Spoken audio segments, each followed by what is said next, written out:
Exercise 7.4 के question number 4 और 5 और 6 तीन क्वेश्चंस बचे हुए हैं इस चैप्टर के। लास्ट 3 क्वेश्चंस हैं। क्वेश्चन क्या दिया है, A B and C D are respectively the smallest and the longest sides of a quadrilateral A B C D.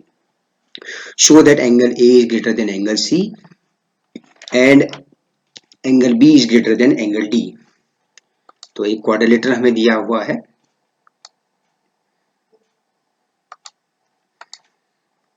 A B C D, इस तरह से कि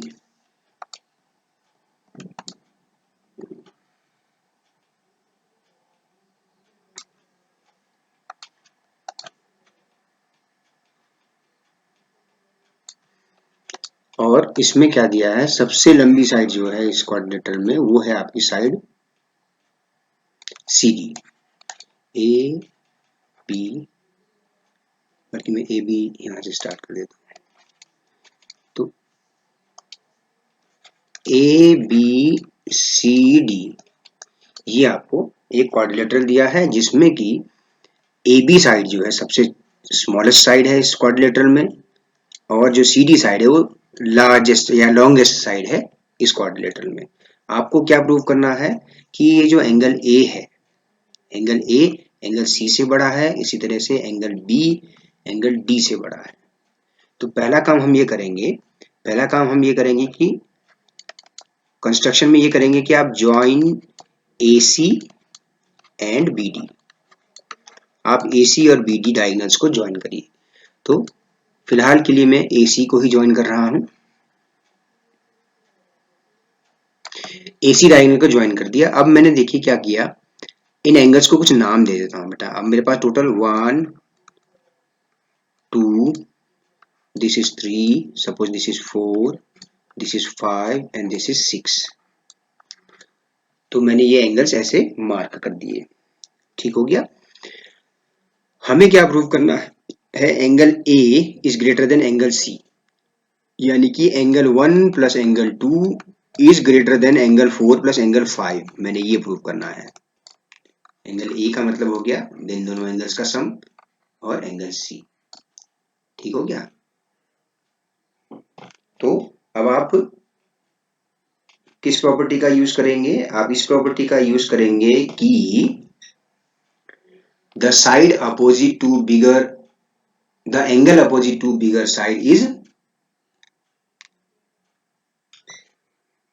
ग्रेटर। इसका यूज करना है। आप लिखेंगे we know that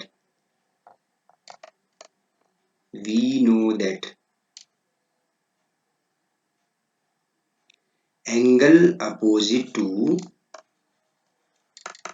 longer side is larger।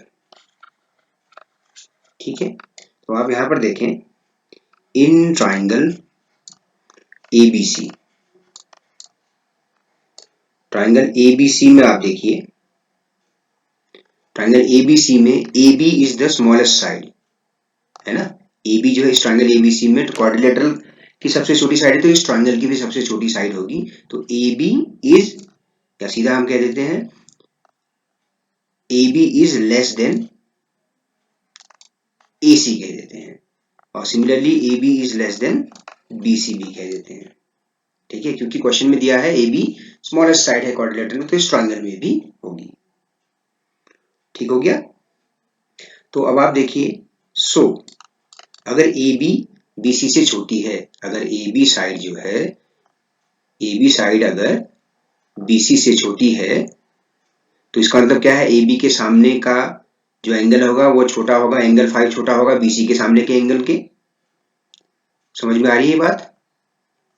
चलिए मैं इसको ऐसे लिख देता हूं। चलिए एक बार फिर से देखिए, मैंने क्या किया, मेरा फोकस केवल इस समय एंगल 1 और एंगल 5 के बीच में रिलेशन फाइंड आउट करने में है। मेरा फोकस क्या है बेटा, मेरा फोकस है एंगल 1 और एंगल 5 के बीच में रिलेशन फाइंड करना है। ठीक है। तो एंगल 1 किसके सामने है, साइड बीसी के सामने का एंगल है, और एंगल 5 किसके सामने का एंगल है, साइड ए बी के सामने का है।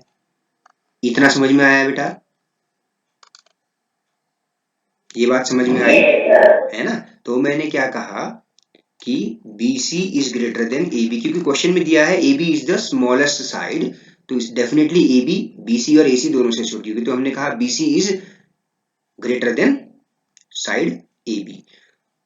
इम्प्लाइज दैट आप इस प्रॉपर्टी को यूज करें, angle opposite to longer side is larger, तो BC के सामने का एंगल हो गया angle 1। implies that angle 1 will be greater than AB के सामने का एंगल, that is angle 5। ठीक है, समझ में आई ये वाली बात? अच्छा, इसी तरह से बच्चों, इसी तरह से एंगल 2 और एंगल 4 के बीच में रिलेशन फाइंड आउट करिए। एंगल 2 और एंगल 4 के बीच में रिलेशन फाइंड आउट करिए तो आप पाएंगे कि एंगल 2 के सामने की साइड CD लॉन्गेस्ट है और एंगल 4 के सामने की साइड AD। तो इसी तरह से आप ट्राइंगल ACD में कहेंगे, इन ट्राइंगल ACD। इसी तरह से आप ट्राइंगल ACD में कहिए, क्या कहेंगे? CD is definitely greater than AD. CD is the longest in the quadrilateral, so in this triangle also CD is greater than this side AD. If I show the figure completely, CD बड़ा है AD से, तो इसका मतलब CD के सामने का angle angle 2 AD के सामने के एंगल से बड़ा होगा, यानी कि angle 4, angle 2 is greater than angle 4, implies that angle 2 is greater than angle 4। ये आपका इक्वेशन नंबर 2 हो गया। अब आप क्या करिए, दोनों इनइक्वालिटीज को, है ना, इक्वेशन नहीं कहेंगे, इनइक्वालिटी कहेंगे, एडिंग इनइक्वालिटीज 1 एंड 2, इन दोनों को आप अगर ऐड करेंगे, इन दोनों को अगर आप ऐड करेंगे तो आपको मिलेगा angle 1 plus angle 2 is greater than angle 5 plus angle 4। From figure what do we notice, angle 1 plus angle 2 is nothing but angle A. Angle 1 और एंगल 2 मिलाकर एंगल ए ही तो बन रहा है, और एंगल 5 प्लस एंगल 4 है यहाँ पे, एंगल 5 प्लस एंगल 4 आपका एंगल सी बन गया। तो आपका ये पार्ट प्रूफ हो गया कि एंगल ए एंगल सी से बड़ा है। ठीक है बच्चों, क्लियर है इतना?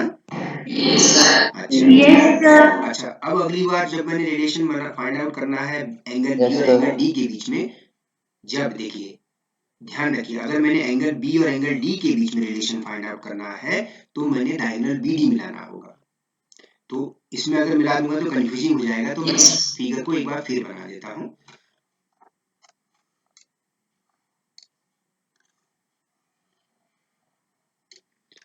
ABCD, इस बार मैं कह रहा हूं कि आप डायगोनल BD को मिलाइए, आप इस बार डायगोनल BD को मिला दीजिए। देखिए 1 2 3 4 5 6 लिखा था ना वहां हमने, तो हम 7 से स्टार्ट कर देते हैं। ओके, हम क्या कर लेते हैं, 7 से स्टार्ट कर देते हैं। 7 8 9 10 11 एंड 12 कह देते हैं सपोज इस केस में। ठीक है, ओके। अब आप देखिए AB स्मॉलेस्ट साइड है, CD लार्जेस्ट लॉन्गेस्ट साइड है ना। अब आप आइए इन ट्राइंगल BCD कहिए पहले सपोज, तो इस डायगोनल के दोनों तरफ के दोनों ट्राइंगल में आप पाएंगे, देखिए सबसे बड़ी साइड है CD, उसके सामने का एंगल 8 बड़ा हो जाएगा किसके, हमें रिलेशन किसके बीच में चाहिए, याद रखिए हमें रिलेशन चाहिए 8 और 10 की, 8 और 10 के बीच में हमें रिलेशन चाहिए।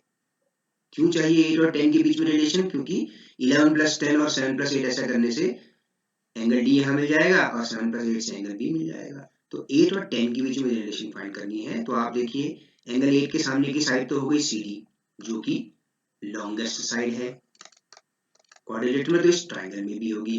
एंगल 10 के सामने की साइड हो गई साइड BC, तो आप क्या कह देंगे, क्या कहेंगे आप बताइए, CD is greater then BC। ठीक है, तो इसका मतलब क्या हो गया कि angle opposite to larger side will be, angle opposite to longer side will be larger, longer side is larger. इसी प्रॉपर्टी को यूज करेंगे आप, तो CD के सामने का एंगल दैट इज एंगल 10 बड़ा होगा BC के सामने, सॉरी मैं कुछ गलत कह रहा हूं, CD के सामने का एंगल 8 है बच्चों, है ना? CD के सामने का एंगल 8 है, बड़ा होगा BC के सामने के एंगल 10 से। इसको सपोज मैंने कह दिया इनइक्वालिटी नंबर 3। इस ट्रायंगल में हमने कर लिया। अब यही चीज आप ट्रायंगल ABD में करिए, ठीक है? इन ट्रायंगल ABD, इसी तरह से ट्रायंगल ABD में आप देखिए, हमें रिलेशन चाहिए 7 और 11, एंगल 7 और एंगल 11 के बीच में रिलेशन चाहिए। AB सबसे छोटा है इस ट्रायंगल में, तो डेफिनेटली AB के अलावा बाकी साइड्स जो होंगी वो बड़ी होंगी AB से, तो 7 के सामने की साइड AD बड़ी होगी AB से, ठीक है ना? AD बड़ी होगी AB से, ठीक है? क्वेश्चन में दिया है ना AB is the smallest in the quadrilateral, तो इस ट्रायंगल में भी स्मॉलेस्ट साइड होगी। ओके, तो 7 के सामने की साइड AD डेफिनेटली बड़ी होगी AB से। तब आप क्या कहेंगे? यूजिंग द सेम प्रॉपर्टी है, same theorem if you use, तो AD के सामने की साइड बड़ी होगी किसके? AB के सामने की साइड से। सॉरी, एंगल थोड़ा फंबल हो गया। देखिए, AD के सामने का एंगल 7 हो जाएगा, बड़ा होगा AB के सामने के एंगल से, AB साइड के सामने का एंगल 11। तो ये हो गया एंगल 7 ग्रेटर देन एंगल 11। अब आप इनइक्वालिटी 3 और 4 को ऐड कर दीजिए, इनइक्वालिटी 3 और 4 को ऐड कर दीजिए, तो angle 8 plus angle 7 will be greater than angle 10 plus angle 11। तो आप देखिए फिगर से ही हमें पता लग रहा है कि एंगल 7 और एंगल 8 मिलके बन गया एंगल B, और एंगल 10 और 11 मिलकर बन रहा है एंगल D। तो therefore angle B is greater than angle D। ठीक हो गया? तो ये क्वेश्चन आपको बड़े ध्यान से करना है, ठीक है? अगर मैं ये नंबर्स नहीं लिखता तो कितना डिफिकल्ट हो जाता लिखना। एंगल 1 की जगह मैं यहाँ लिखता angle BAC is greater than angle ACB, तो बहुत लेंदी हो जाता लिखना। तो हम क्या कर लेते हैं, नंबर्स, एंगल्स के नाम नंबर्स कुछ डाल देते हैं, उसके अकॉर्डिंग करते हैं हम। ठीक हो गया? ओके, और फिर इस डायगोनल AC के साथ लगे हुए एंगल्स के बीच में रिलेशन फाइंड करना है, यानी कि 5 और 1 के बीच में रिलेशन फाइंड करिए, 2 और 4 के बीच में रिलेशन फाइंड करिए। इसी तरह से सेकंड पार्ट प्रूव करने के लिए BD डायगोनल को मिलाइएगा और 8 और 10 के बीच में रिलेशन और 7 और 11 के बीच में रिलेशन फाइंड आउट करना होगा आपने। ठीक हो गया? और इसका इस्तेमाल करना है, जो लॉन्गेस्ट और स्मॉलेस्ट साइड दी हुई है उसका यूज आपको करना होगा। ठीक हो गया? बन जाएगा। इस क्वेश्चन को आप एक बार दोबारा से करके देखिएगा। करने के लिए आप क्या करिए, आप नंबर्स चेंज कर दीजिए, इन एंगल्स के नाम जो है, नंबर्स जो है अलग अलग करके चेक करिए, तो आपके ध्यान में आ जाएगा, याद हो जाएगा ये क्वेश्चन का सॉल्यूशन। ठीक हो गया? ठीक है? ओके। एक बार में समझ में नहीं आता है, ये क्वेश्चन एक बार में समझ में नहीं आता कई बार, तो हम इसको बार बार इसको रिपीट करेंगे, रिवाइज करेंगे तो आ जाएगा। बहुत ही इंपॉर्टेंट क्वेश्चंस में से एक होता है ये। ओके, अच्छा, अब हम आते हैं क्वेश्चन नंबर 5 पर।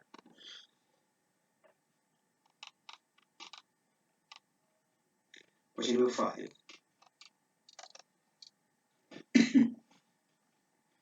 क्वेश्चन नंबर 5 में इस फिगर को बना लेते हैं पहले। इसमें दिया हुआ है एक ट्रायंगल PQR, एक ट्रायंगल PQR दिया है, और ये जो साइड है, ये लाइन है, ये एंगल को बाइसेक्ट कर रही है, एंगल P को बाइसेक्ट कर रही है। Okay, it is given PR is greater than PQ। एक तो ये दिया है, एक जो साइड PR है ट्रायंगल PQR में PQ से बड़ी है। ठीक है? अच्छा, और PS जो है, ये PS जो है, एंड PS बाइसेक्ट्स, जो PS है, PS लाइन जो है बाइसेक्ट करता है एंगल QPR को, या कहने का मतलब ये है कि ये एंगल बाइसेक्टर है।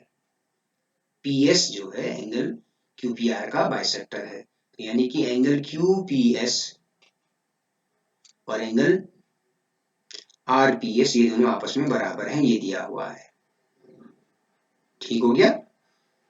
अच्छा, प्रूव दैट, क्या प्रूव करना है? Prove that angle PSR, angle PSR is greater than angle PSQ। कहाँ पे है आपका एंगल PSR? ये है आपका एंगल PSR। आपको ये प्रूव करना है कि ये एंगल PSR बड़ा है एंगल PSQ से, इससे बड़ा है, ये प्रूव करना है। ठीक है, कैसे करेंगे आप इसको?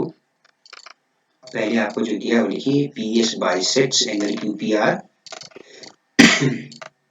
तो यहां से आपको मिल जाएगा therefore angle QPS is equal to angle RPS।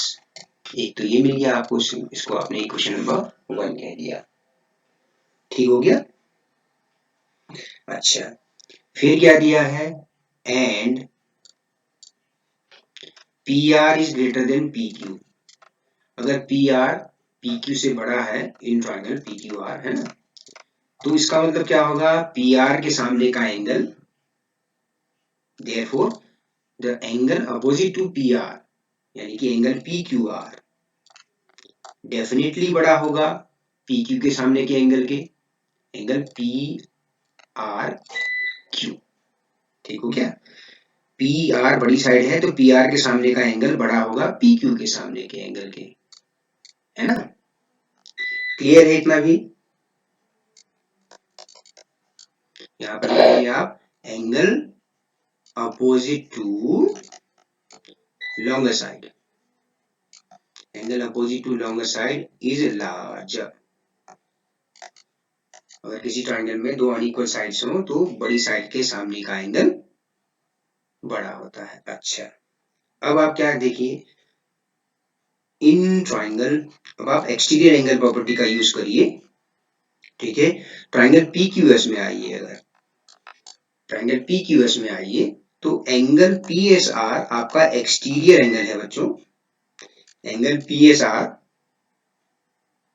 आपका एक्सटीरियर एंगल है, ये एंगल एक्सटीरियर एंगल है इस ट्रायंगल PQS के लिए। तो एक्सटीरियर एंगल का सम क्या होता है बच्चों? इंटीरियर अपोजिट एंगल्स के सम के बराबर होता है ना? ये आपका एक्सटीरियर एंगल है, तो ये दोनों इंटीरियर अपोजिट एंगल्स, इन दोनों के एंगल्स के सम के बराबर होगा। इसको आपने इक्वेशन नंबर 3 कह दिया। ओके, इसी तरह से आप ट्रायंगल PSR में भी एक्सटीरियर एंगल प्रॉपर्टी यहाँ पर लिखेंगे, exterior angle is equal to interior opposite angles, interior opposite angles.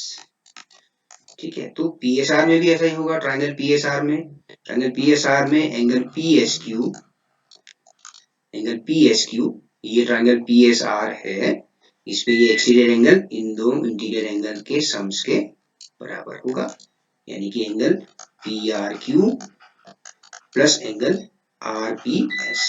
This is your equation number 4। Okay, ठीक है। अब आप क्या करिए, add equation 1 and inequality 2।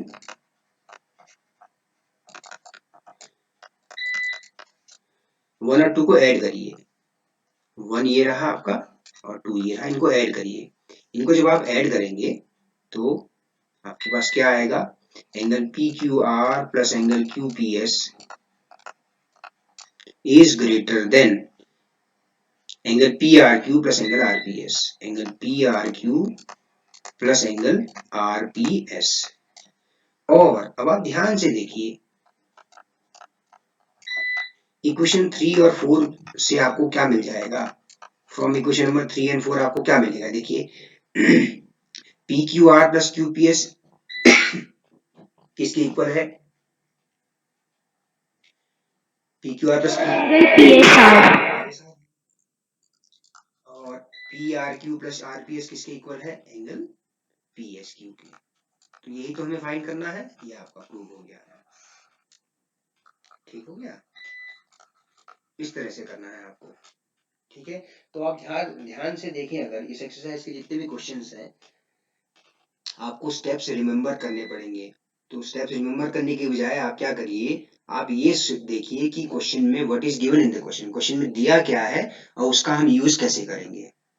Okay, तो प्रैक्टिस की जो होती है, प्रैक्टिस अगर हो जाएगी तो फिर आप इस तरह के क्वेश्चन सॉल्व कर पाएंगे बड़ी आसानी से। ठीक है, ओके, तो एक लास्ट क्वेश्चन इसका बचा है, क्वेश्चन नंबर 6 है। ठीक है, उम्मीद कर रहा हूँ कि आप लोगों के समझ में आ रहा है और आप लोग मेरे YouTube चैनल को सब्सक्राइब करके उसमें वीडियो भी देख रहे होंगे, और बाकी जो स्टूडेंट्स क्लास में नहीं आते हैं उनको भी आप एंगेज कर रहे होंगे, मोटिवेट कर रहे होंगे। ठीक है, कि अगर स्टूडेंट्स क्लास में रेगुलर आएंगे तो समझ में आएगा। So that all line segments drawn from a point to a line, drawn from a point, कि जितनी भी लाइन सेगमेंट्स हैं किसी एक पॉइंट से, from a point not on it, so that all the line segments drawn from a given point not on it, the perpendicular line segment is the shortest, the perpendicular line segment is the shortest। है ना, जब हम दो चीजों के बीच में distance बताते हैं बच्चों, तो हमेशा परपेंडिकुलर डिस्टेंस ही बताते हैं क्योंकि वो शॉर्टेस्ट डिस्टेंस होती है। इसको ऐसे समझिए, एक पॉइंट है यहाँ पर सपोज ए, और एक लाइन सेगमेंट है यहाँ पर, ये एक लाइन सेगमेंट यहाँ है। ठीक है, तो पॉइंट ए से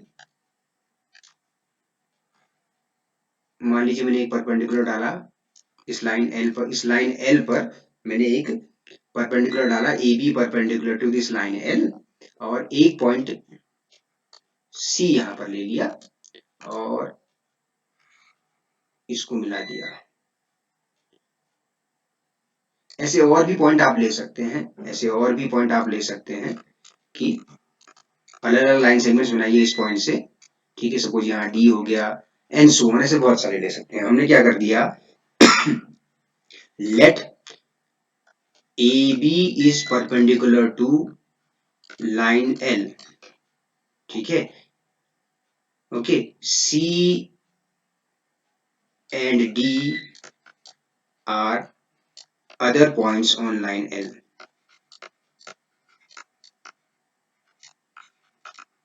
आपको क्या बताना है, आपको ये बताना है कि AB ही शॉर्टेस्ट लाइन होगी, AB लाइन सेगमेंट जो होगा वो शॉर्टेस्ट होगा।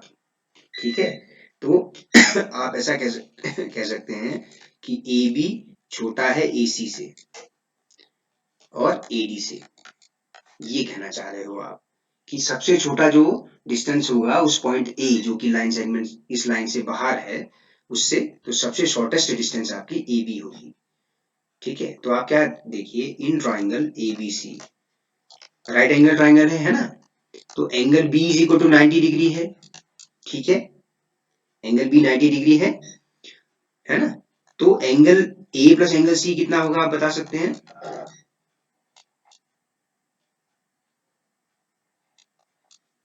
किसी 90 डिग्री होगा, है ना, तो इससे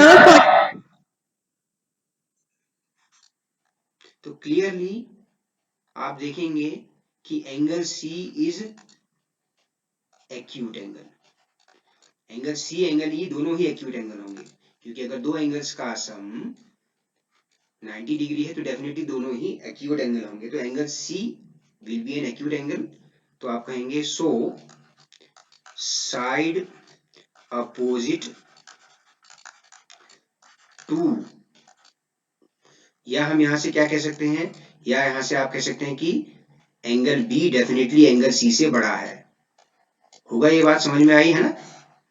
अगर एंगल सी एक्यूट एंगल है, एंगल बी तो 90 है, तो definitely angle B right angle acute angle से बड़ा होगा, है ना। यस, तो ये हमने कह दिया। सो Yes, side teacher. Larger angle के सामने की साइड इज लॉन्गर।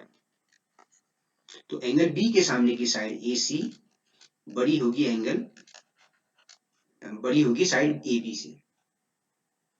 ठीक हो गया। या हम दूसरे शब्दों में कहें कि ए बी छोटा होगा ए सी से। ठीक हो गया। ठीक है। सिमिलरली आप कहेंगे सिमिलरली ए बी छोटा होगा किससे? ए बी छोटा होगा बी सी से, बी सी तरह से। ठीक है। इसको हम नहीं करेंगे क्योंकि एंगल ए भी छोटा हो जाएगा, है ना। एंगल बी बड़ा हो जाएगा एंगल ए से। एंगल ए भी एक्यूट एंगल होगा, है ना। तो एंगल बी के सामने की साइड ए सी बड़ी हो जाएगी एंगल ए के सामने की साइड बी सी से, या हम कहें B C is smaller than A C. ठीक है। हमने क्या कहा? B C smaller than A B होना चाहिए था ना। देखिए मैंने कुछ गलत लिखा है। A C is greater than angle A के सामने की साइड बी सी। हाँ ठीक है ना।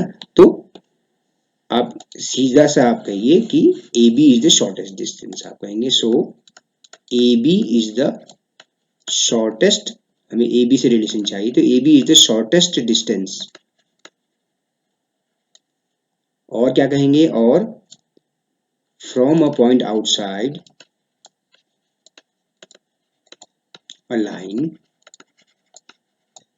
यहां पर हम लाइन एल की बात कर रहे हैं।